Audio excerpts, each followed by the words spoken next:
Module 1 is introducing the Photoshop document and workspace to the Photoshop user. I really think this is an important piece that needs to be covered right at the beginning.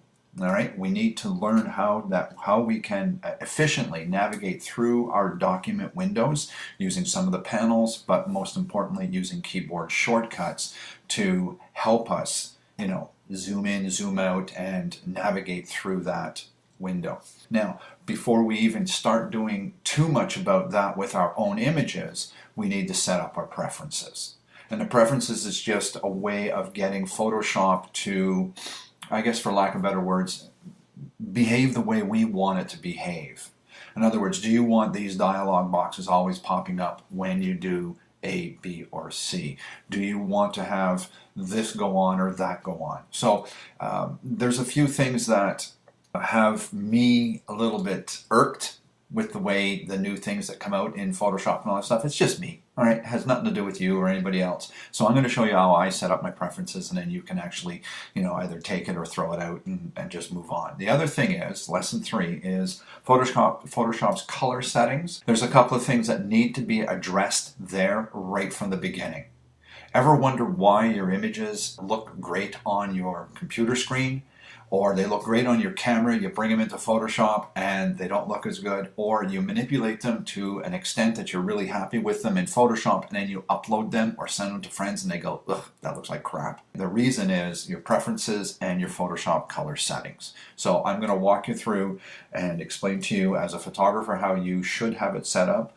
If you're a web developer, then you should have it set up another way, and if you're a graphic designer, you'll have to set it up just a little bit differently than the other guys. Great. Now, the next lecture is we're just going to start right at the beginning, right at the beginning, and we're going to create a new document. I know it sounds simple, but there's just a few things that need to be explained, and I do that. Also, I show you how to create your own custom document sizes so that if you're consistently using your inkjet printer and you're printing to 11 by 17s or 13 by 19s or 17 by 22s or whatever you're always printing to, rather than creating a new document and then having to modify those things, why not just have it as an option added to what Adobe already gives you. The next thing that we need to talk about is arranging the panels and the groups. The panels and groups are those things that go all the way down the right-hand side of the Photoshop interface. Some of the panels you'll never use, some of them you'll use just a little bit of time, and other panels you're going to use all the time.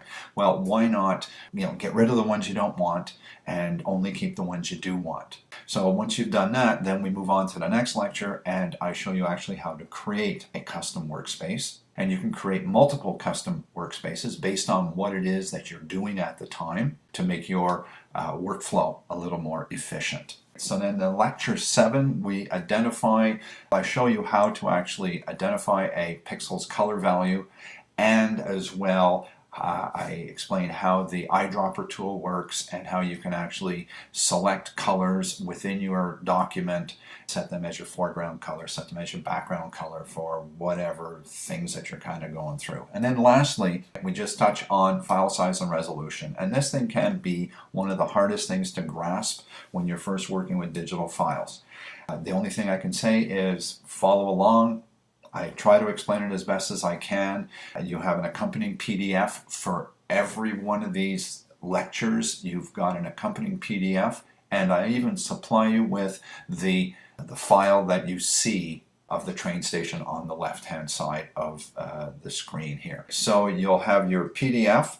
For each module, you'll have the image file that we use here of the Via Rail Canada train station. So let's get started with the learning process.